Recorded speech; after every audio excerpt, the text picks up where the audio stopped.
Hi everyone, I hope you all are doing absolutely fine. So this is Dr. Ankit Kaushik once again and welcome to Vetritsu.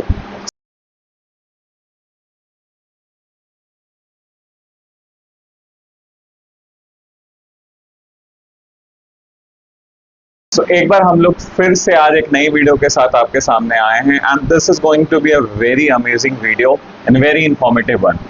तो video शुरुआत करने से पहले मैं सबसे पहले अपने batchmate PG mate doctor Manoj Yadav from livestock production management PG scholar को लाइक तहे दिल से थैंक यू कहना चाहूँगा। Actually he was the source of inspiration for me to make this video, as well as he taught me that what I'm going to tell you in the very next bit. So let's get started. Thank you Manoj once again. So basically इस video में हम लोग बात करने वाले हैं about CGPA calculation. So देखो, चाहे फर्स्ट ईयर का फर्स्ट इंटरनल हो चाहे लास्ट ईयर का लास्ट इंटरनल, हम सभी के मन में ये टेंशन रहती है कि भाई सीजीपीए कैसे निकालें, कितने मार्क्स आए कि ताकि हमारी अच्छी सीजीपीए रहे और कितने मार्क्स हमारे आ रहे हैं और इससे हमारी कितनी सीजीपीए बनेगी।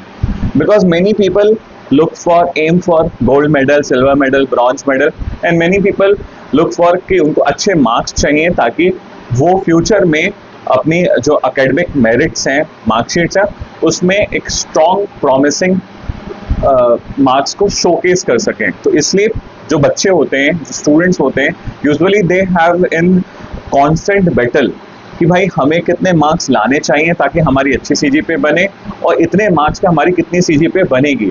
ठीक है, सीजीपीए का क्राइटेरिया काफ़ी जगह यूज होता है, like when you go for any job profile, तो वहाँ पे जो सीजीपीए होती है वो एक इम्पॉर्टेंट रोल प्ले करती है। सो इस वीडियो में हम लोग यही बात करेंगे कि भाई जो सीजीपीए का कैलकुलेशन है based on your marks, how you can do it, कि ताकि चाहे फर्स्ट ईयर में हो आप लोग चाहे लास्ट ईयर में हो, इस बात की आपको कोई टेंशन ना हो। और by the way I just want to add one more thing कि सीजीपीए आपने जितनी भी गेन करी, आपने जितना भी स्किल सेट करा, ठीक है, गेन, वो सारी चीज़ें उतनी ही मैटर करती हैं कि आप एक अच्छे इंसान के रूप में कैसे मोल्ड हुए। ठीक है, तो they are the part of life CGPAs, specially the skills, but can not be the whole one. So do not just aim for very high CGPAs if you don't have skill set, if you are not a well human being, then you are not winning at all. ठीक है, तो CGPAs are just the part, do not make them whole. So let's get started. हम लोग इसके बारे में बात कर रहे हैं how to calculate GPA, कि हम लोग अपनी GPA को और जो CGPA होती हैं उसको कैसे कैलकुलेट कर सकते हैं। ठीक है, तो सबसे पहले बात करते हैं बेसिक एग्जाम्पल की। First year of BBSC and AH में you have 3 subjects. First one is anatomy, पहला एनाटमी आपके पास, second one is LPM and the third one is physiology. These are the 3 subjects जो कि आप लोगों को फर्स्ट ईयर में पढ़ने हैं। Now we will talk about the credit hours. ठीक है, तो एनाटमी के credit hour that is 4+3, 4 theory and 3 practicals, that is total of 7। LPM में आपके पास है 4+2, 4 थ्योरी 2 प्रैक्टिकल्स। ठीक है, तो that is a total of 6। ठीक है, नेक्स्ट वन इज फिजियोलॉजी में आपके पास टोटल क्रेडिट आवर है 4+1, दैट इज इक्वल टू 5। ठीक है, एंड टोटल क्रेडिट आवर हम लोग जोड़ें of LPM, anatomy and physiology all together, तो देन इट विल बी 18। ठीक है, क्लियर है यहाँ तक? चलो अब हम लोग बात करते हैं next part in the calculation, that is about the internals. ठीक है, जो हमारे इंटरनल्स होते हैं, टोटल इंटरनल जो कंडक्ट कराए जाते हैं, दे आर टोटल 3। ठीक है, इन होल फर्स्ट ईयर जो आपके पास जो इंटरनल्स कराए जाएंगे यूनिवर्सिटी और कॉलेज के थ्रू, वो 3 होंगे एंड जो बेस्ट 2 होंगे उसमें से, जहाँ पे आपका बेस्ट 2 स्कोर्स होंगे, that will be considered for the final marksheet. ठीक है, आगे समझ में यहाँ तक कोई दिक्कत? सो बेसिकली जो इंटरनल्स की मार्किंग होती है that is total of 40 marks. ठीक है, जो फर्स्ट इंटरनल होता है, सेकंड इंटरनल होता है या थर्ड इंटरनल होता है, उनकी जो मैक्सिमम मार्क्स होते हैं दैट इज 40। ठीक है, और कन्वर्जन रेशियो के अगर हिसाब से बात करें तो 4 मार्क्स इंटरनल्स में एक क्रेडिट बनाते हैं। ठीक है, ये आपको पता होना चाहिए। अब बात करते हैं हम लोग थ्योरी एग्जाम्स के बारे में। ठीक है, तो थ्योरी टोटल कितने मार्क्स की होती है? 200, 100 for paper 1 and 100 for paper 2। ठीक है, एंड इसको कंप्रेस करके कंसाइज करके 40 मार्क्स में स्क्वीज करा जाता है, और यहाँ पे आपका 5 मार्क्स का एक क्रेडिट होता है। ठीक है, आगे समझ में? चलो अब आगे चलते हैं। अब हम लोग बात करते हैं प्रैक्टिकल्स की। सो जो प्रैक्टिकल्स हैं हमारे, वहाँ पे हमारे पास 120 मार्क्स मैक्सिमम होते हैं, जिनको स्क्वीज करके 40 में कंसिडर करा जाता है।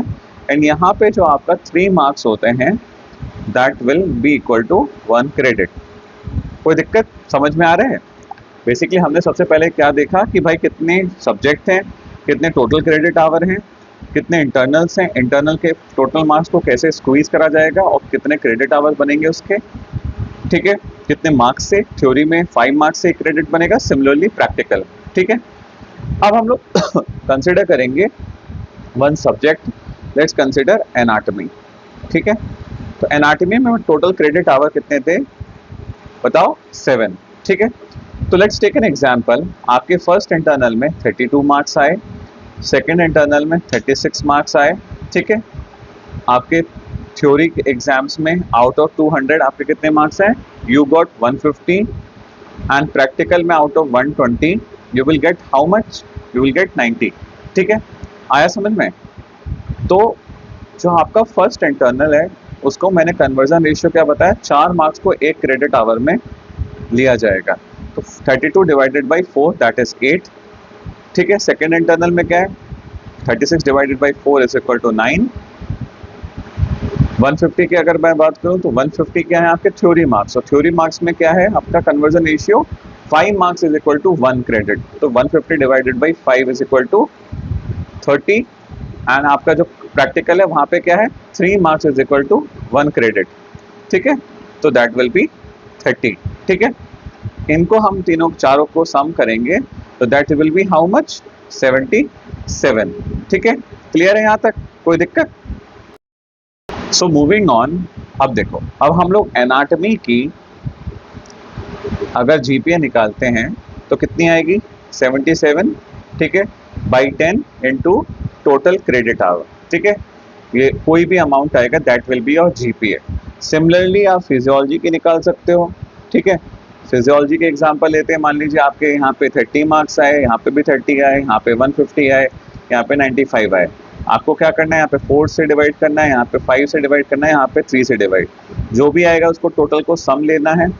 ठीक है, जो भी टोटल सम होगा उसको यहाँ पे रख के you have to divide by 10 and then with the total credit hour of that particular subject. तो फिजियोलॉजी के कितने हैं? Total 5 credit our.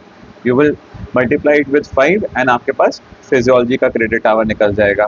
Similarly you will go with the LPM. ठीक है, अब फॉर एन एग्जांपल आपके पास फर्स्ट ईयर में एनाटॉमी में x CGPA बनी, फिजियोलॉजी में y एंड एलपीएम में z। ठीक है, तो उस ईयर की जीपीए टोटल कितनी बनेगी? तो you have to add all the GPAs divided by total number of credit hour. तो total number of credit hour कितने थे आपके of all the 3 subject? That is 18। So you will have to divide with 18 and you will get the desired CGPA of that particular year. ठीक है, समझ में आ गया? कोई दिक्कत नहीं ना? चलो, so this was all about the calculation of GPAs and CGPA in any of the year if you want to. और अगर ये भी आपको समझ में आ चुका है तो एक और चीज़ मैं ऐड ऑन करता हूँ कि अगर आपके पास फर्स्ट ईयर की जीपीए, सेकेंड ईयर की जीपीए और आप सीजीपीए निकालना चाहते हो तो सिंपल क्या है, आप क्या करोगे?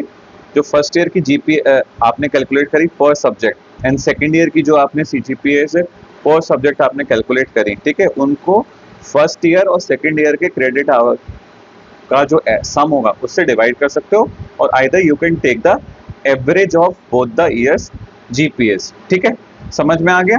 कोई दिक्कत? चलो, so that's all about this video, how to calculate your GPA and CGPA for any of the years or in a combined average way. So काफ़ी सारे लोगों की क्वेरी रहती है कि भाई हमने अटेम्प्ट तो अच्छा करा था, हमारे मार्क्स इतने आ रहे तो हमारी GPA कितनी बनेगी? तो I hope the things will be clear now, and a big shout out to Dr. Manoj Yadav. Thank you so much once again, and do follow his Instagram handle. I will pin it in my comment box. So thank you all. Just hit the subscribe button. Love you. Take care.